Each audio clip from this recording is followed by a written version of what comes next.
Agora você ouve uma palavra de vida com o pastor Érico Rodolfo Bussinger.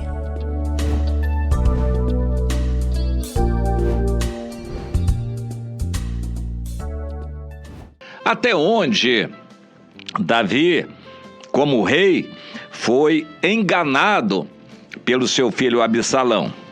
E até onde ele sabia, mas ficou impotente.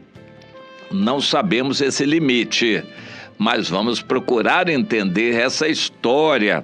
Há coisas que a gente não faz porque não sabe, mas há coisas que a gente sabe, mas não tem forças para fazer.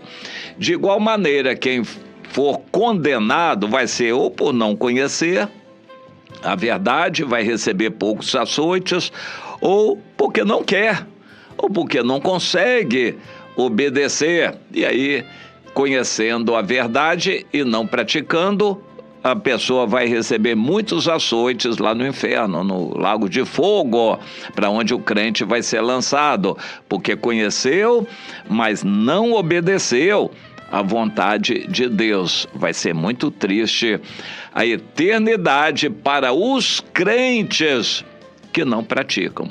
No meu entender, a maioria hoje.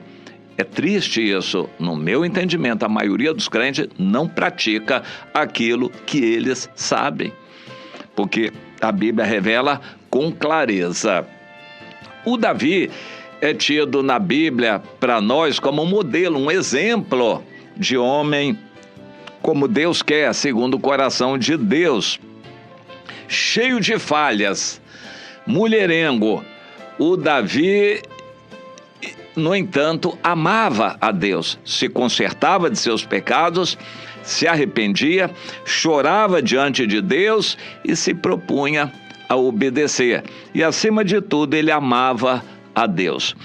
Como marido, ele foi inicialmente enganado, traído.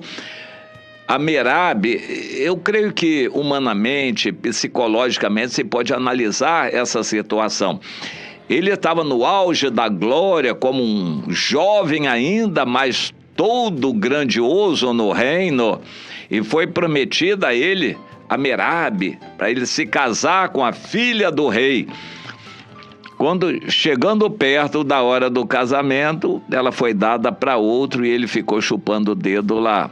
Aquilo foi um arraso para ele, certamente um choque emocional de grandes proporções.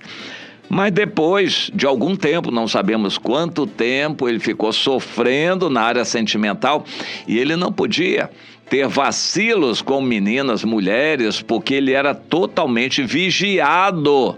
Ele morava ali na casa do rei, era vigiado totalmente. Mas depois de algum tempo, foi dada a notícia ao rei Saul que a Mical, filha mais nova, que era toda voluntariosa, gostava de Davi. E então Saul pensou em usá-la para que fosse uma armadilha para Davi. E de fato, ela foi armadilhosa para Davi o restante da sua vida. Mas Davi pelo menos se animou com a possibilidade de ter uma mulher e então acabou se casando com a Mical. Mas com a perseguição de Saul, a Mical ficou com Saul. A Mical não fugiu com Davi. Ela preferiu as honras e as glórias do palácio. Veja bem que interessante. A Mical se casou com Davi, mas quando Davi teve que fugir, ela até ajudou Davi a fugir, mas ela ficou. Ela preferiu o palácio e as glórias da vida do palácio à fidelidade ao seu marido. Davi levou um outro golpe. Quando fugindo, carente, necessitado, apareceu Ainoã de Jezreel, que nós não temos detalhes sobre ela na Bíblia.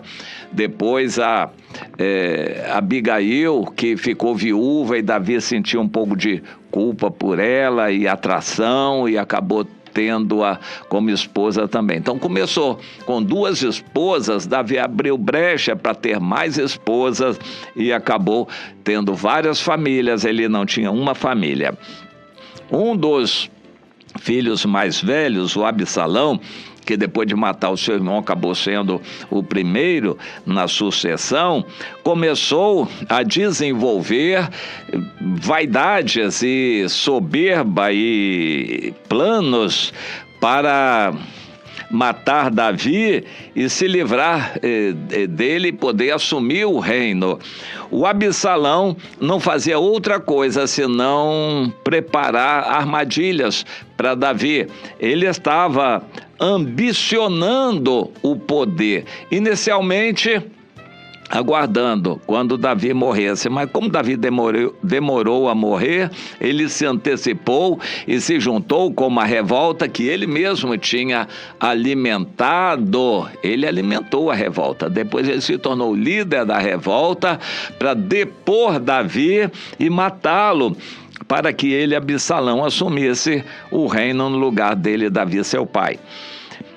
Essa estratégia, para nós que lemos a Bíblia, ficou clara, mas nós não sabemos por que Davi não agiu contra essa artimanha toda do filho Absalão.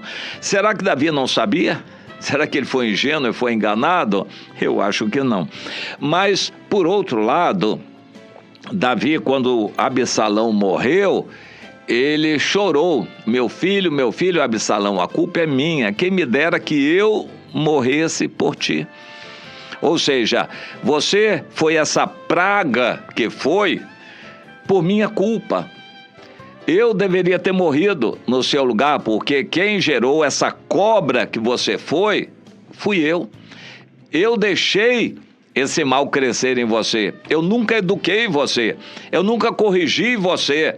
Eu nunca cerceei você como adulto das suas artimanhas e malícias. A culpa é minha. Então, eu entendo que está mais por aí. Davi não foi apanhado de surpresa. E, de uma vez, quando o Absalão matou seu irmão, fugiu lá para a casa do avô dele, que era rei em Gesur, e depois de cerca de 3 anos ele quis voltar, e ele armou uma estratégia de convencer Davi a recebê-lo, e foi o que aconteceu. Por fim, depois de muita coisa acontecer, arranjaram uma mulher que chorasse, inventou uma história lá, e Davi ouviu e prometeu à mulher ajudá-la. Depois a mulher disse: ó rei, essa história é contra o senhor mesmo.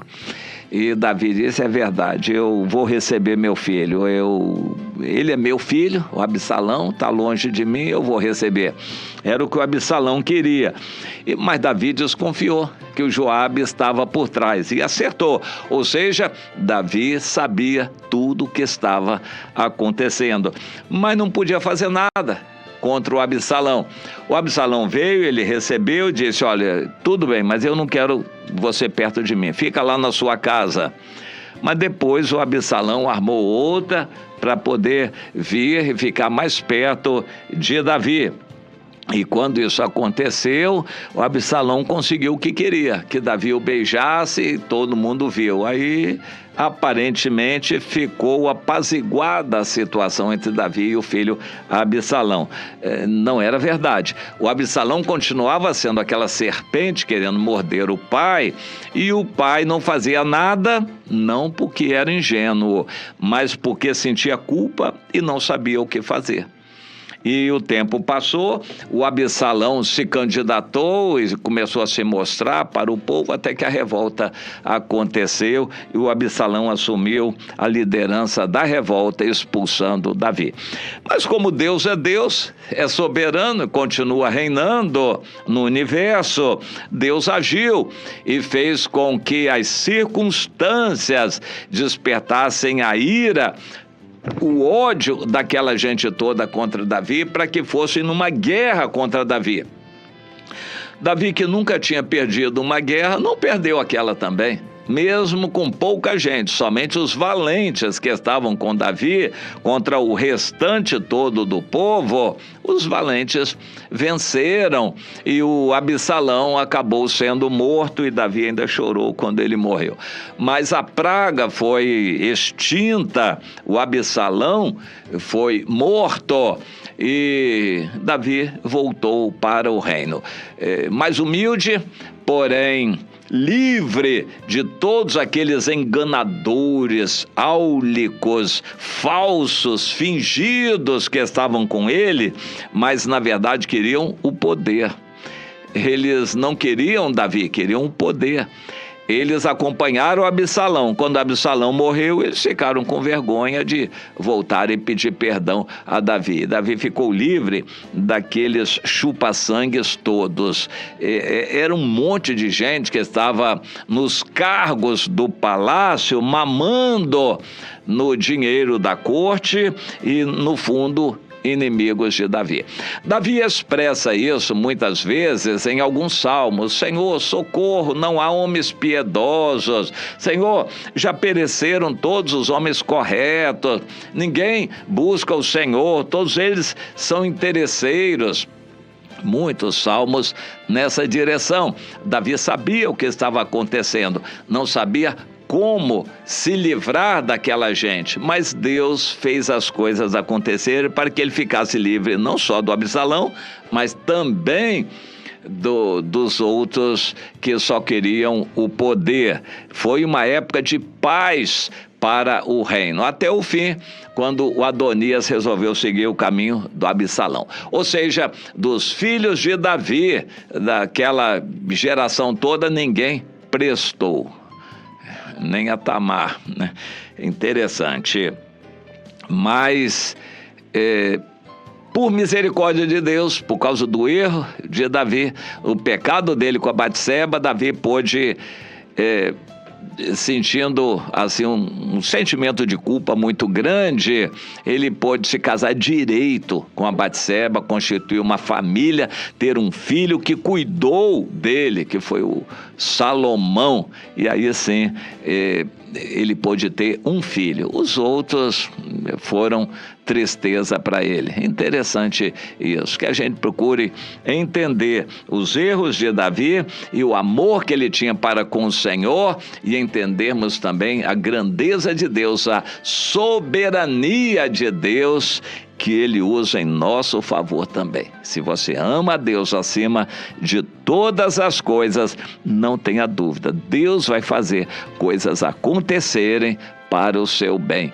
Deus vai fazer todas as coisas acontecerem para o bem daqueles que amam a Deus. Você ama a Deus mais que tudo? Isso é importante. Você gosta de uma televisão, do dinheiro, de um churrasco, comida, bebida, passeio, conforto, diversão, de fama, glória, da sua carreira? Você gosta dessas coisas? Cuidado. Se você gosta de Deus mais do que tudo, você pode ter certeza, Deus, como soberano, vai fazer tudo acontecer para o seu bem, como fez com Davi, mesmo escrevendo certo por linhas tortas, mas Deus vai fazer tudo acontecer para o seu bem. A questão é: você ama o Senhor mais do que todas as coisas? Responda para Ele.